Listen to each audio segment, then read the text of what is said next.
नमस्कार मित्रों, स्वागत है आपका ज्ञान गंगा आयुर्वेद क्लासेस में। Myself doctor Anil Kumar Patel, MD, Rachana Sharir, assistant professor, SAS Ayurvedic medical college, Harhua, Varanasi. आज हम लोग मर्म शारीर के अंतर्गत एक ऐसे टॉपिक के बारे में बात करने वाले हैं जो बहुत ही ज़्यादा इम्पॉर्टेंट है। हम इम्पॉर्टेंट या उसके महत्व को इसलिए बता रहे हैं कि अभी तक जो हम लोगों ने प्रकरण पढ़ा मर्म से रिलेटेड, वो सब कुछ जो मत था वो कहीं ना कहीं सुश्रुत का मत था। उसमें हम लोगों ने जो भी बात की शुरू से लेकर अंत तक, वो सुश्रुत के कॉन्सेप्ट की बात की। आचार्य सुश्रुत ने जो भी अभी तक मत दिए थे उसके बारे में हम लोगों ने बात किया।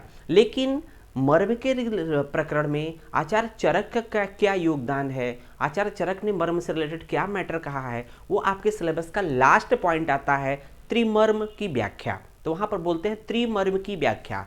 अब ऐसा क्यों कह रहे हैं कि ये आचार्य चरक ने त्रिमर्म दिया है?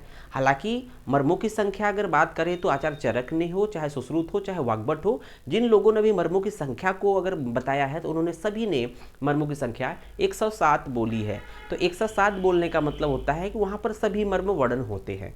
लेकिन आचार्य जो सुश्रुत है उन्होंने जो सभी मर्मों को एक्सप्लेन किया है, एक एक करके एक्सप्लेन किया है। लेकिन आचार्य चरक ने सिर्फ 3 मर्मों को स्पेशली तौर पे एक्सप्लेन किया है। तो ऐसा क्यों कह रहे हैं? क्योंकि आचार्य जो सुश्रुत थे उनका जो मर्म का प्रकरण था, मर्म का अध्याय था, सुश्रुत शारीर 6ठा चैप्टर, उस चैप्टर का नाम क्या है? प्रत्येक मर्म निर्देशीय शारीर, प्रत्येक मर्म निर्देश शारीर। अर्थात यहाँ पर एक एक मर्म का हम लोग व्याख्या किए थे। तो हम लोगों ने देखा था कि 107 मर्म किस तरह से होते हैं। अगर वर्गीकरण में जाते हैं तो अलग अलग बेसिस पे हम लोगों ने वर्गीकरण देखा, और एक एक मर्म की उनके लोकेशन, उनके प्रमाण, हर एक का एक उन पे आघात के लक्षण या क्या परिणाम के हिसाब से होते हैं, तो सब कुछ वहाँ एक एक मर्म को देखा। ऐसा क्यों सुश्रुत ने किया? क्योंकि सुश्रुत एक सर्जन थे। अगर सर्जरी अगर क्रिया, अगर शल्य क्रिया, अगर शल्य चिकित्सक किसी को बेस्ट बनना है तो कहीं ना कहीं हर एक शरीर में फैले हुए मर्मों को जानना जरूरी है। तो वहां पर इसलिए सुश्रुत ने प्रत्येक मर्म निर्देश शारीर के नाम से हर एक मर्म को काउंट करके उतना ही इंपॉर्टेंट दिया है जैसा कि 107 को दिया है। तो देखते हैं कि अब आचार्य चरक का त्रिमर्म देखेंगे। त्रिमर्म की व्याख्या हम लोग चरक को क्यों ज़्यादा हाईलाइटेड कर रहे हैं कि ये चरक के पॉइंट ऑफ व्यू से यहाँ पर दिया हुआ है। तो इसलिए है कि चरक ने जो त्रिमर्म का वर्णन जहाँ दिया है, चरक चिकित्सा 26, चरक चिकित्सा 26 के अंतर्गत त्रिमर्म का वर्णन किया है। उन्होंने उस चैप्टर का नाम रखा है त्रिमर्मी चिकित्सा अध्याय। तो उन्होंने चरक चिकित्सा 26 जो उनका है, त्रिमर्म चिकित्सा अध्याय के अंतर्गत कहीं न कहीं एक तरह से मर्मों का वर्णन किया है। तो त्रिमर्म अर्थात यहाँ पर उन्होंने 107 तो बताई है संख्या, बट विशेष तौर से जो उन्होंने त्रिमर्म को एक्सप्लेन किया है, इसलिए हम लोग बात कर रहे हैं त्रिमर्मी चिकित्सा अध्याय, अर्थात त्रिमर्म की व्याख्या को हम लोग जोर दे रहे हैं अकॉर्डिंग टू चरक। मतलब त्रिमर्म के कॉन्सेप्ट में चरक का क्या इंपॉर्टेंस है, क्या उन्होंने भूमिका दी है। तो एग्जाम में कोई पूछे न पूछे, लेकिन त्रिमर्म आपके पूछा ही जाएगा। जिसको इसको जितना भी इंपॉर्टेंट कह ले वो कम है। वेरी वेरी वेरी इंपॉर्टेंट है त्रिमर्म की व्याख्या, या सिंपली त्रिमर्म को एक्सप्लेन करिए, त्रिमर्म का इंपॉर्टेंस को समझाइए। तो या ये कह सकते हैं कि चरक के अकॉर्डिंग जो मर्म का एक्सप्लेनेशन है उसको व्याख्या करिए। तो देखते हैं यहाँ पर हम लोग शुरू करते हैं त्रिमर्म की व्याख्या। मर्मों की संख्या सभी आचार्यों ने कितनी मानी है? 107 मानी है। सभी आचार्यों ने, जिन्होंने भी संख्या काउंट किया है उन्होंने 107 ही मानी है, ना एक कम ना एक ज़्यादा, 107 ही मानी है। फिर देखेंगे चरक ने त्रिमर्म की व्याख्या किससे के थ्रू की है? चरक ने जो त्रिमर्म की व्याख्या, मर्मों की व्याख्या की है, त्रिमर्मी चिकित्सा अध्याय के अंतर्गत की है। अर्थात उनका चैप्टर का नाम है त्रिमर्मी चिकित्सा अध्याय। इसका मतलब उनका जो मेन फोकस था वो 107 पे ना होकर त्रिमर्म पे था। अर्थात त्रिमर्म में क्या क्या चीज़ें हैं? हृदय, वस्ति, सिर, हृदय, वस्ति, सिर मेनली यहाँ पर होता है। तो यहाँ पर देखेंगे त्रिमर्मी चिकित्सा अध्याय जो चैप्टर है चरक चिकित्सा 26 का है। आचार्य चरक ने त्रिमर्म को अर्थात हृदय, वस्ति, सिर को एक टर्म और दिया, उसको बोलते हैं महामर्म। वहां पर महामर्म कहा है। तो पूछा जाता है कि महामर्म किसे कहते हैं, तो आप लिखेंगे हृदय, वस्ति, सिर, क्योंकि यहाँ पर त्रिमर्म अर्थात हृदय, वस्ति, सिर को एक्सप्लेन करना है। तो चरक ने इस हृदय, वस्ति, सिर को त्रिमर्म के साथ साथ महामर्म कह दिया। इसका मतलब जो प्राण प्रतिष्ठित होता, आश्रय होता, विशेष रूप से हृदय, वस्ति और सिर में आश्रित होता है। तो यहाँ पर उन्होंने त्रिमर्म को एक्सप्लेन करने की कोशिश किया। आइए देखते हैं कि वहाँ पर उसी चैप्टर में जो पहला श्लोक है, श्लोक नंबर जो है तीसरा चौथा है इस चैप्टर में त्रिमर्मी चिकित्सा अध्याय के अंतर्गत, चैप्टर 26 में। तो यहाँ पर उन्होंने कहा है सप्त उत्तरम मर्म शतम, मर्मों की संख्या देखेंगे 107 है, जैसा कि चरक सुश्रुत बोलते हैं सप्त उत्तरम मर्म शतम यद उक्तम शरीर संख्याम अधिकृतम तेभ्यम, मीन्स मर्मों की संख्या 107 है। सप्त उत्तरम मर्म शतम अर्थात 107 बता दिया है, सप्त उत्तरम शतम क्या है, मर्म, मर्म 107 होता है। ये कहाँ कहा गया है, यद उक्तम, उक्तम मीन्स होता है कहा गया है, बोला गया है, कहाँ पर, शरीर संख्या अधिकृतम, जब हम लोग शारीर स्थान की बात करते थे, जब चरक के शारीर स्थान की बात किए हैं, वहाँ पर मर्मों की संख्या 107 बताई गई है। मे भी ये सुश्रुत चरक शारीर 7वें चैप्टर में शरीर संख्या अधिकरण के अंतर्गत यहाँ पर 107 बताया गया है। ये पहले ऐसा बोल रहा है कि बता दिया गया है। एक्चुअली ये जो बात हो रही है ये भगवान आत्रेय जी किसको समझा रहे, अपने शिष्य अग्निवेश जी को ये बता रहे हैं कि त्रिमर्म के इंपॉर्टेंस के बारे में, मर्मों का ज्ञान किसको दे रहे हैं, अग्निवेश जी को दे रहे हैं। अभी बाद में आएगा ऐसा कौन कह रहा है, किसके लिए कह रहा है। तो देखेंगे यहाँ से दूसरे लाइन शुरू करेंगे। मर्माणी, जो त्रिमर्म की व्याख्या कर रहे हैं, मर्माणी वस्ति हृदयम शिरश्च, तो मर्मों में कौन कौन से हैं, वस्ति हृदय सिर क्या है, प्रधान भूतानि वदंती तज्ञा, तो मतलब 107 मर्म तो होती हैं, लेकिन उन 107 में से सिर्फ हृदय, वस्ति और सिर प्रधान मर्म हैं। तो प्रधान मर्म कौन से हैं चरक के अकॉर्डिंग, हृदय, वस्ति, सिर। इस बार के मेडिकल ऑफिसर में ये पूछा गया था कि प्रधान मर्म चरक के हिसाब से कौन कौन से होते हैं। तो उसमें 4 ऑप्शन थे, चारों में 3-3 के ग्रुप थे, उसमें देखना था कि हृदय, वस्ति, सिर का जो ग्रुप है वो करेक्ट ऑप्शन था। तो ऐसा नहीं है कि हम सिर्फ यूजी के पॉइंट ऑफ व्यू से आपको बताते हैं, हमारा फोकस रहता है कि आपको एक बार कॉन्सेप्ट क्लियर हो जाए, तो आपको जब दोबारा जब पीजी की प्रिपरेशन करते हैं तो चीज़ें क्लियर कट रहे। जो श्लोक का अर्थ अगर समझ में आ गया तो सब कुछ श्लोक में ही छिपा हुआ है, हर एक प्रश्न। तो देखेंगे प्रश्न का उत्तर इसी में छिपा हुआ है। तो मर्माणी वस्ति हृदय शिरस्त, मर्म में वस्ति हृदय सिर जो होते हैं प्रधान होते हैं, इंपॉर्टेंट होते हैं, महत्वपूर्ण होते हैं, वदंती तज्ञ, ऐसा आचार्यों ने कहा है, चरक बोल रहे हैं। फिर देखेंगे प्राण आश्रयात, मीन्स यही 3 मर्म होते हैं, ये वस्ति हृदय सिर, जिसपे मुख्य रूप से प्राण आश्रित होता है। ऐसा हम लोगों ने सुश्रुत में कहा था कि सुश्रुत ने मर्म को कैसे डिफाइन किया था कि मर्माणी नाम मान शिरा स्नायु अस्थि संधि सन्निपात ताव, जिसमें विशेष रूप से जो है प्राण प्रतिष्ठित होता है। तो सुश्रुत चरक भी वही कह रहे हैं कि 107 मर्म होते हैं, जिसमें हृदय, वस्ति और सिर प्रधान मर्म होते हैं या मुख्य मर्म होते हैं। इन मुख्य मर्मों में क्या प्राण विशेष रूप से आश्रित होते हैं या रहते हैं, आश्रित रहते हैं। प्राण का आश्रय मुख्य रूप से हृदय, वस्ति, सिर है।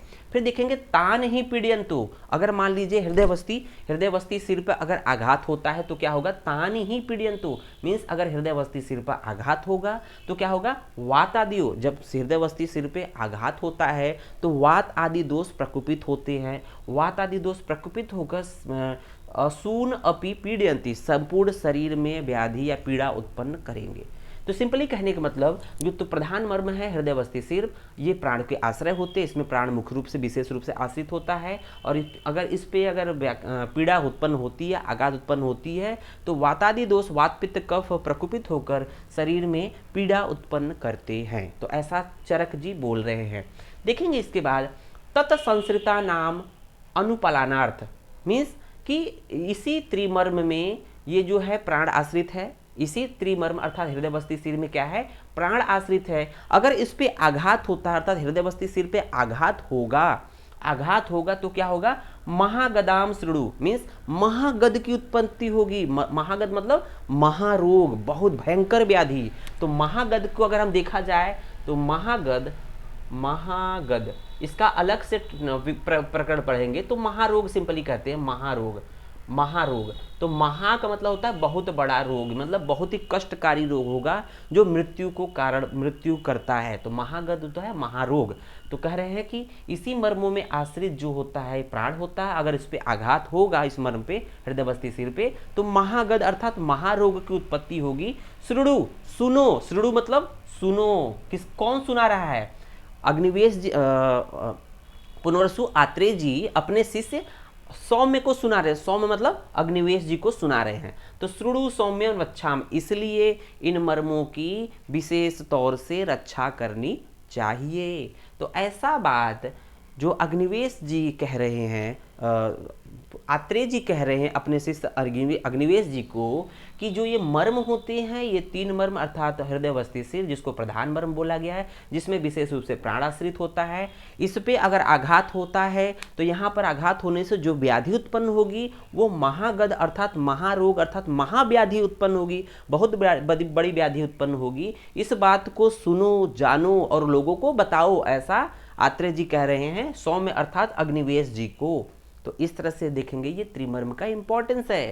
तो इस तरह से ये त्रिमर्म की व्याख्या पूछे तो आप अगर इसका श्लोक भले ही नहीं याद हो, लेकिन टर्म धीरे धीरे अगर 1 बाई 1 याद रहे कि इसको प्रधान मर्म कहा गया हृदय, वस्ती, सिर को, इसमें प्राणाश्रित होता है और इस पर अगर आघात होता है तो वात आदि का प्रकोप होता है, प्रकोप होने से शरीर में पीड़ा उत्पन्न करते हैं। साथ ही साथ जो रोग उत्पन्न होगा हृदय, वस्ती, सिर पर आघात होने से, वो रोग किस तरह से होगा, महागद की संज्ञा देंगे या महारोग या महाव्याधि कहेंगे। इसलिए इसकी विशेष रूप से रक्षा करनी चाहिए। तो कह रहे हैं रक्षाम, इसलिए इन तीनों मर्मों की विशेष तौर से रक्षा करनी चाहिए।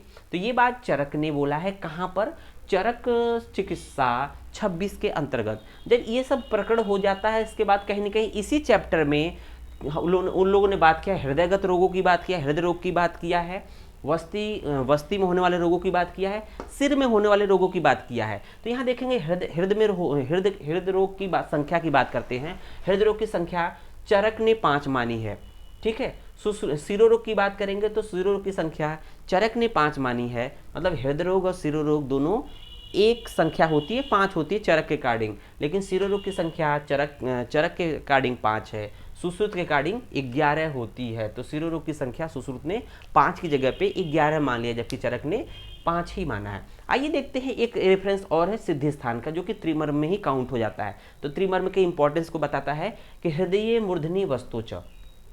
यहाँ पर एक चीज समझना कि हृदय, वस्ती, सिर, तो यहाँ पर जो हृदय तो समझ में आ रहा है, हृदय कहीं ना कहीं सध्या प्राणहर मर्म है, वस्ती कहीं ना कहीं सध्या प्राणहर मर्म है, और सिर की बात करते तो सिर में तो बहुत से ग्रीवा और सिर प्रदेश में ढेर सारे मर्मों की सुश्रुत में बात किया था। तो पर्टिकुलर क्या संपूर्ण मर्म, सिर में होने वाले मर्मों को हम लोग सिरोमर्म कहेंगे? नहीं।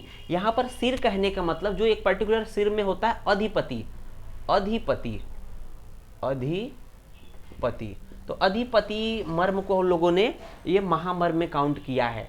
जो सिर का मतलब अधिपति है, जहाँ पर बालों का गुच्छा आवर्त होता है, जहाँ पर स्त्री जो है बालों का जूड़ा बांधती है, जिस जगह पे बालों का, उस जगह पे जो मर्म होता है पर्टिकुलर, उसको बोलते हैं अधिपति। अधिपति को अगर मॉडर्न में कोरिलेट करें तो कैवर्नस साइनस होता है, कैवर्नस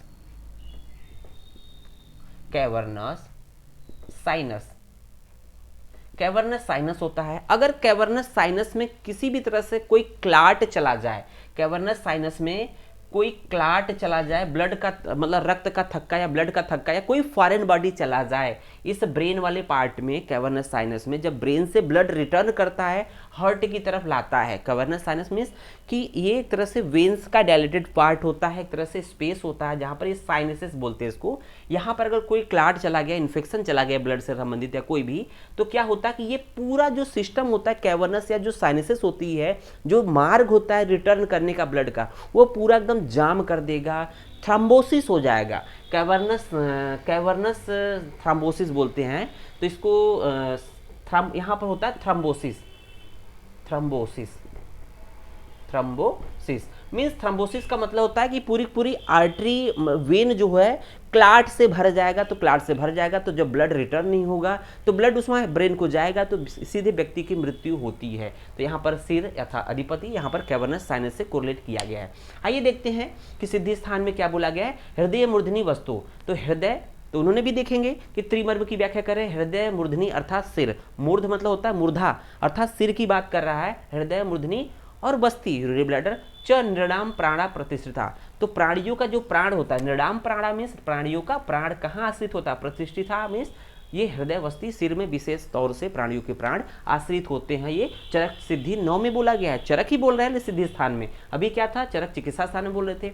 देखेंगे तस्मात तेसाम, इसीलिए क्योंकि प्राणियों के जो प्राण होते हैं वो कहाँ स्थित होते हैं, हृदय, सिर और वस्ती में होते हैं, ये सिद्धि स्थान में बोल रहे हैं। इसीलिए तस्मात तेसाम सदा, इसलिए सदा मीन्स होता सदैव, ऑलवेज, यत्न मीन्स होता प्रयास करना चाहिए कि उनकी परिपालन मीन्स होता है कि रक्षा करना, इसलिए हृदय सिर पे आघात न हो, उनकी रक्षा करनी चाहिए। तो ये बात चरक ने सिद्धि स्थान में बताई है। तो कहीं ना कहीं हम लोग इस निष्कर्ष पर निकलते हैं, आते हैं कि जो त्रिमर्म में हृदय सिर है, ये सद्धो प्राण हर मर्महर है, इसमें विशेष रूप से प्राण प्रतिष्ठित होते हैं। और इन जो त्रिमर्म में होने वाली व्याधियां होती हैं वो महागध की संज्ञा में आती हैं। महागध कहीं ना कहीं महारोग या महाव्याधि होती है, जिनके होने पर सीधे व्यक्ति की मृत्यु होती है। अतः इस त्रिमर्म की अर्थात हृदय सिर की विशेष रूप से रक्षा करनी चाहिए,